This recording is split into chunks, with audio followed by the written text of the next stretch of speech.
There's a solitary, humble wooden structure on a windswept hill in rural New England. To open the door is to engage our minds, our hearts, and our imaginations. In this place, preachers and professors, past and present, come alive as they walk the aisle, ascend the pulpit stairs, and teach. From theology, from history, and from the Word of God. Welcome to the Saybrook Meetinghouse, an audio production of Saybrook Ministries.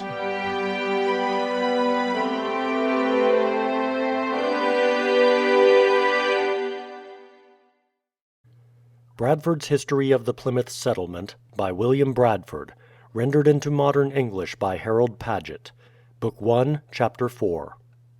After they had lived here for some 11 or 12 years, the period of the famous truce between the Low Countries and Spain, several of them having died, and many others being now old, the grave mistress Experience having taught them much, their prudent governors began to apprehend present dangers and to scan the future and think of timely remedy. After much thought and discourse on the subject, they began at length to incline to the idea of removal to some other place, not out of any newfangledness or other such giddy humor, which often influences people to their detriment and danger, but for many important reasons, the chief of which I will here briefly touch upon. First, they saw by experience that the hardships of the country were such that comparatively few others would join them, and fewer still would bide it out and remain with them. Many who came, and many more who desired to come, could not endure the continual labor and hard fare and other inconveniences which they themselves were satisfied with. But though these weaker brethren loved the members of the congregation, personally approved their cause, and honored their sufferings, they left them, weeping as it were, as Orpah did her mother-in-law Naomi, or as those Romans did Cato at Utica, who desired to be excused and borne with, though they could not all be Catos. For, though many desired to enjoy the ordinances of God in their purity and the liberty of the gospel, yet, alas, they preferred to submit to bondage, with danger to their conscience, rather than endure these privations. Some even preferred prisons in England to this liberty in Holland, with such hardships. But it was thought that if there could be found a better and easier place of living, it would attract many and remove this discouragement. Their pastor would often say that if many of those who both wrote and preached against them were living where they might have liberty and comfortable conditions, they would then practice the same religion as they themselves did. Secondly, they saw that though the people generally bore these difficulties very cheerfully, and with resolute courage, being in the best strength of their years, yet old age began to steal on many of them, and their great and continual labors, with other crosses and sorrows, hastened it before their time, so that it was not only probable but certain that in a few more years they would be in danger of scattering by the necessities pressing upon them. Therefore, according to the divine proverb, Proverbs 22:3, that a wise man seeth the plague when it cometh, and hideth himself, they, like skillful and hardened soldiers, were wary of being surrounded by their enemies, so that they could neither fight nor flee, and thought it wiser to dislodge betimes to some place of better advantage and less danger, if any such could be found.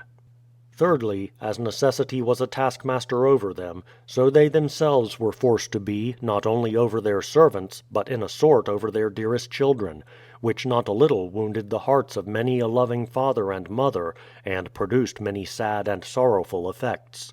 Many of their children, who were of the best disposition and who had learned to bear the yoke in their youth and were willing to bear part of their parents' burden, were often so oppressed with their labors that though their minds were free and willing, their bodies bowed under the weight and became decrepit in early youth, the vigor of nature being consumed in the very bud, as it were.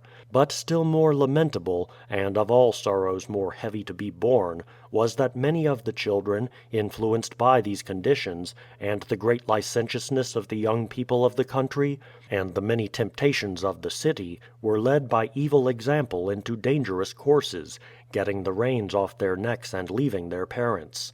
Some became soldiers, others embarked upon voyages by sea, and others upon worse courses, tending to dissoluteness and the danger of their souls, to the great grief of the parents and the dishonor of God.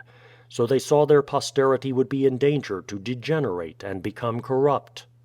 Last and not least, they cherished a great hope and inward zeal of laying good foundations, or at least of making some way towards it, for the propagation and advance of the gospel of the kingdom of Christ in the remote parts of the world, even though they should be but stepping stones to others in the performance of so great a work. These and some other similar reasons moved them to resolve upon their removal, which they afterwards prosecuted in the face of great difficulties, as will appear. The place they fixed their thoughts upon was somewhere in those vast and unpeopled countries of America, which were fruitful and fit for habitation, though devoid of all civilized inhabitants and given over to savages, who range up and down, differing little from the wild beasts themselves. This proposition, when made public, found many different opinions, and raised many fears and doubts. The hopeful ones tried to encourage the rest to undertake it, others more timid objected to it, alleging much that was neither unreasonable nor improbable. They argued that it was so big an undertaking that it was open to inconceivable perils and dangers. Besides the casualties of the seas, they asserted that the length of the voyage was such that the women, and other weak persons worn out with age and travail, could never survive it. Even if they should, they contended that the miseries which they would be exposed to in such a country would be too hard to endure. They would be liable to famine, nakedness, and want. The change of air, diet, and water would infect them with sickness and disease. Again, all those who surmounted these difficulties would remain in continual danger from the savages, who are cruel, barbarous, and treacherous, furious in their rage, and merciless when they get the upper hand. Not content to kill, they delight in tormenting people in the most bloody manner possible, flaying some alive with the shells of fishes, cutting off the members and joints of others piecemeal, broiling them on the coals, and eating collops of their flesh in their sight whilst they live, with other cruelties too horrible to be related. And the very hearing of these things could not but move the very bowels of men to grate within them, and make the weak to quake and tremble. It was further objected that it would require greater sums of money to prepare for such a voyage, and to fit them with necessaries, than their diminished estates would amount to. Many precedents of ill success and lamentable miseries befallen others in similar undertakings were alleged, besides their own experience in their removal to Holland, and how hard it was for them to live there, though it was a neighboring country and a civilized and rich commonwealth. It was replied that all great and honorable actions are accompanied with great difficulties, and must be both met and overcome with answerable courage. It was granted the dangers were great, but not desperate. The difficulties were many, but not invincible. For, many of the things feared might never befall, others by provident care and the use of good means might in a great measure be prevented, and all of them, through the help of God, by fortitude and patience, might either be borne or overcome. True it was that such attempts were not to be undertaken without good ground and reason, rashly or lightly, or, as many had done, for curiosity or hope of gain. But their condition was not ordinary, their ends were good and honorable, their calling lawful and urgent. Therefore they might expect the blessing of God on their proceedings. Yea, though they should lose their lives in this action, yet might they have the comfort of knowing that their endeavor was worthy.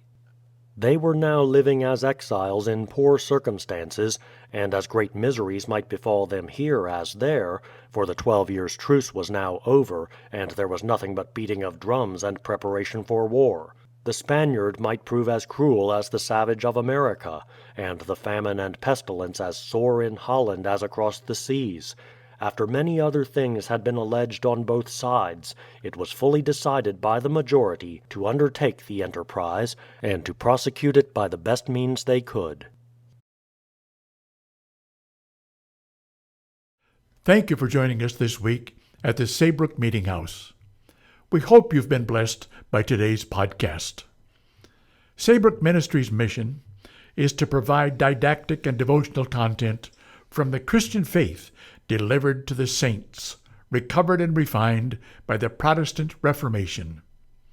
Be sure to visit SaybrookMinistries.org for continually updated Christian content designed to inspire and invigorate our imagination and intellect. Join us next week for another journey to the Saybrook Meetinghouse. Until then, may God bless you.